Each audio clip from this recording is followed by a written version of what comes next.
that I take are kind of like the four corners of the house, how it's situated on the land and everything. As we go through. Then I start zooming in on things. Now in the report, again, there's going to be things that are differentiated between association and theirs. The windows, I don't know how the mix is here. If it's completely the owner's responsibility. Okay, so then these will go on theirs. Association, okay. And on some of the windows, well, this is in the back here. The patio, we do have some typical cracks that are in there that need to be filled in with a concrete crack filler, so we're not getting water in there that's going to freeze, expand, cause more cracks, then we're looking at replacement. So it's more of a maintenance thing. For the patio, and then it's not coming into here, No. in the basement? Okay. No, it's just typical stress cracks. They'll tell you like the bad stuff. And then the moldings that go around here, the concrete moldings, the mortar has fallen out, so you can actually look down inside the walls. Those need to be filled in, so we're not getting water in there. I'm wondering if that's association. Yep, we can, once we get a copy of the bylaws, it'll differentiate that.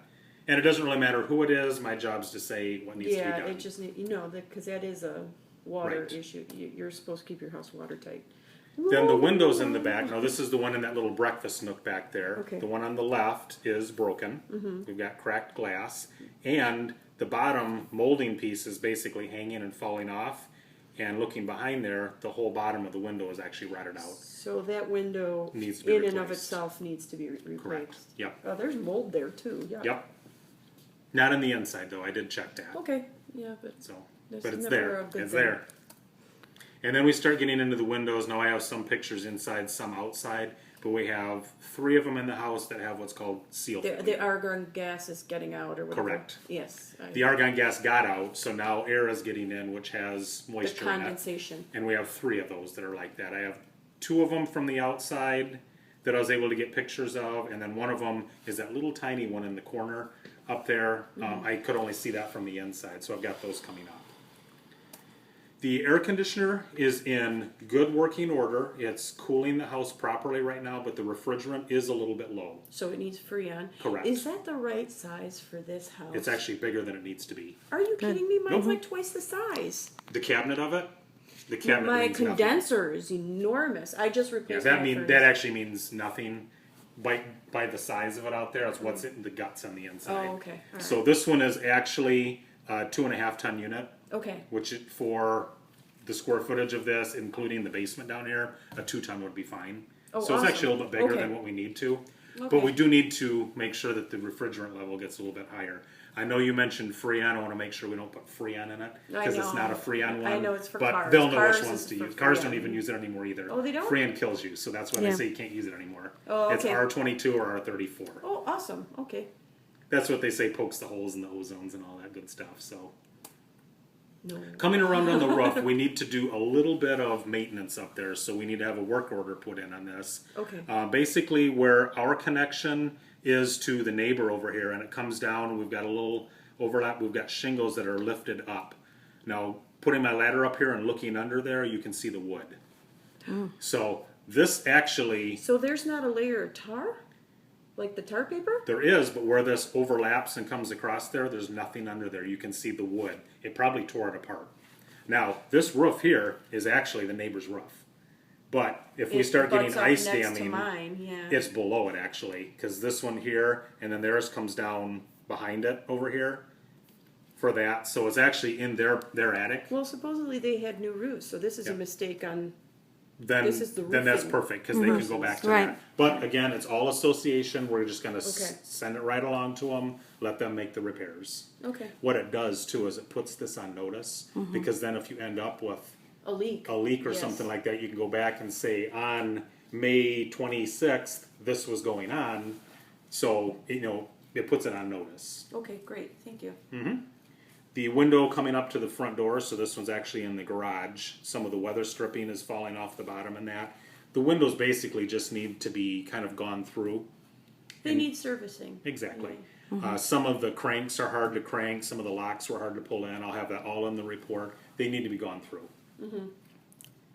And I'm taping this for your So, sister. yeah, so they need maintenance. Yep. They need their annual, The servicing yeah. on them, lubrication and all that kind of good stuff.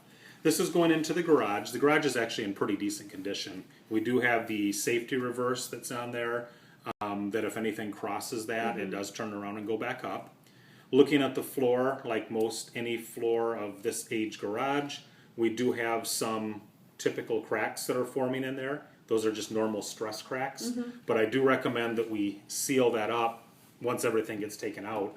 It's a good time to do it so that way next winter we don't have cars pulling in that are dripping off salt water that gets in the cracks, starts causing more damage. Right now Okay. it's just very sealable.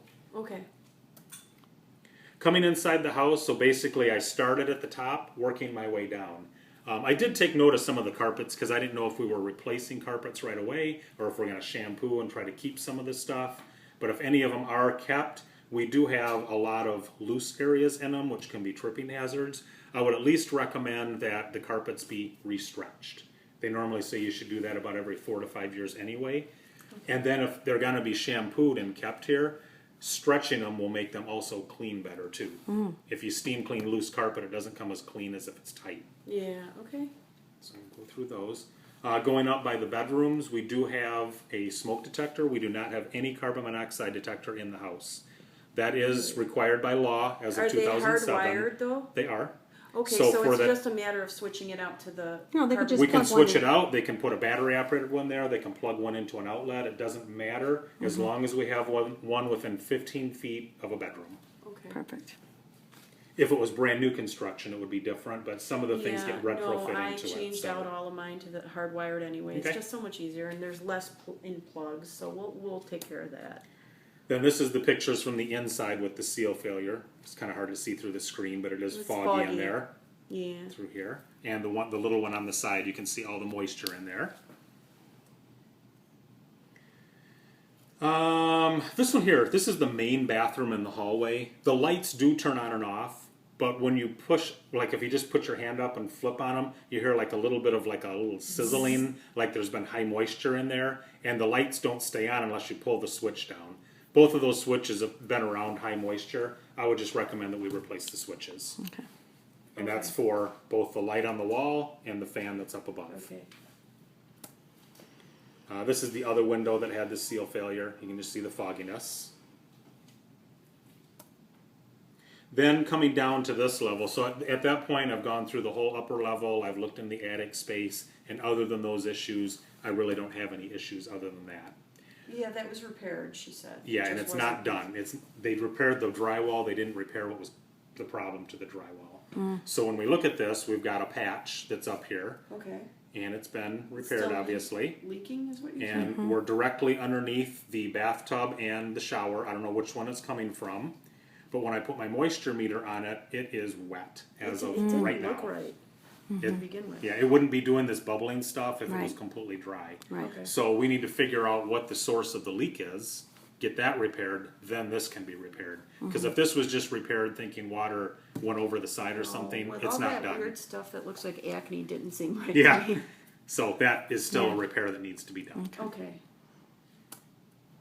Then this is where I started checking the air conditioner. I knew we had enough refrigerant in it to run it and test it. It's actually working pretty well. It was 75.5 degrees at the thermostat. I turn it on, I let it run for exactly 10 minutes, and it should drop by at least 4 degrees coming out of the register. After the 10 minutes, it was coming out at 56 degrees. It's actually blowing nice and cold. Okay, So awesome. the big reason that we need to top off the refrigerant out there is that the oil for the motor on the compressor is in the refrigerant. So you can run it down to like 50% and it'll still blow cold, but it's kind of like running your car with only half the oil in it. Okay. It's going to run, it's going to get you there, but it's really going to limit the life. So just recommending service. Was it the other one? This is the carpets going up the stairs, which are Here? Yes. yeah, Okay. from the basement. Very, very dirty. Yeah, they're crusty. Yep, they actually are. Yeah. It's Crusty. it's nasty. And then in this area this right doesn't here, require stretching or anything, does no, it? this actually looks very Because good. I think she just wants to clean this, and Yeah, we noticed this that looks upstairs. very good. It's just very dirty. Yeah, no. In this area here, because the basement is finished now, we do need to add a smoke detector down here. Okay. So in this area right here, right above the bottom step, we need to add a smoke detector on the ceiling. We do have one back there by the furnace, but the furnace can be closed off with a door, Yeah. and then another door to that room, and there's no detector in here then. So we just need to add one. Okay. Then this is where I started going around. Obviously, all of the walls down here are covered with drywall. There's no way to see See the behind structure them. and So I used that for same leaks. moisture detector that I was checking upstairs and went around the baseboard, making sure that we're not getting water down here. I wasn't really expecting it because it smells dry, yeah, but it was 0.0 all the way around That's the base. good. So we're not getting anything that's in here. Part of that has to do with we're sandwiched between two units as well. End units are the ones that primarily get the water. Yeah, I always So. get an end unit. I just had to repair all my cracks in my basement. So these are just kind of showing around the basement. These are where all the screens are stored away, so there's a bunch of them in here. And And the furnace there's a room. lot of windows that I have indicated in the report that are missing screens. There's like, I don't know, I didn't count them or measure them, but there's a bunch by the furnace. Basically, we've got a pile down here, we're missing screens up there, so we could ask for them to put them in, they probably won't. But At That's where least they're at. count and make sure we have a screen per window Yeah. that opens. then we get to the water heater. Now the water heater's been replaced. The water heater is only 3 years old. They put actually a very good water heater in here. Was that a 50 gallon? It is a 50 gallon. The only thing that they need to do is they need to bring it up to the current law as far as for the grounding of it. And the grounding of it means that because we're hooking the copper onto galvanized and using spacers to do that, we need to reestablish the ground by putting a jumper wire across Yeah, here. okay. So that does need to be there just so if we get those little mini power surges in that, we don't start losing electronics in the house. Okay. Then we get into the furnace. Now, obviously, I could see water dripping out of the side of the furnace over here, so I knew it was going to be running into something. This drain coming out of where the A-coil drains out from the air conditioner, when you come over to the drain, it's bone dry, so the water is all going somewhere else. You take off all the covers, it's all going inside the furnace and running out the bottom and around here on the wall. So when we look in the furnace, it's been leaking Rusted. for a while, it's rusted. We have standing water in the bottom, and we've got electronic components laying in there. I didn't even want to touch them to like put them up out of the water. I mean, electrical and water just don't go together. No, yeah. And then of course it's leaking out of here and going around the back of the furnace. Now, when I ran the furnace, there's water sitting on top of the burners, so it's not getting, the fumes are not being exhausted all the way up because it's not burning properly, which means we have carbon monoxide at the furnace. I can't say 100% that that's why the carbon monoxide is there, but if you've got water in the burners, it can't burn properly, which means there's going to be a byproduct. So this is a This carbon whole monoxide furnace- issue. It's carbon monoxide if they're using the furnace, and it's ruining the furnace. So we need to get a furnace tech in here, get it draining properly, get it cleaned out, serviced, repaired, and then I'm going to put in there for Inspect. them basically to certify that it's in good working order or that it can't be repaired and should be replaced. The furnace tech is going to have to take it apart and look at the inside on this one. Okay. Yeah, no, that's a priority. Yep. There's kids in the, well, any human Well, being, anybody, yeah. living thing Right. can't be entailing carbon monoxide. Then going to the electrical is actually in very good condition. It is 200 amp service. It's all breakers. Everything is labeled. Going inside the panel, we only have one wire on every breaker. The wires, there's no signs of melting, burning, anything like Corrosion, that. nothing. And it is all copper wiring. There's Okay. no aluminum in the panel. Okay. So I'm actually fine with that. Nobody's actually, I don't think, even been inside of there. And we're at the end. Okay.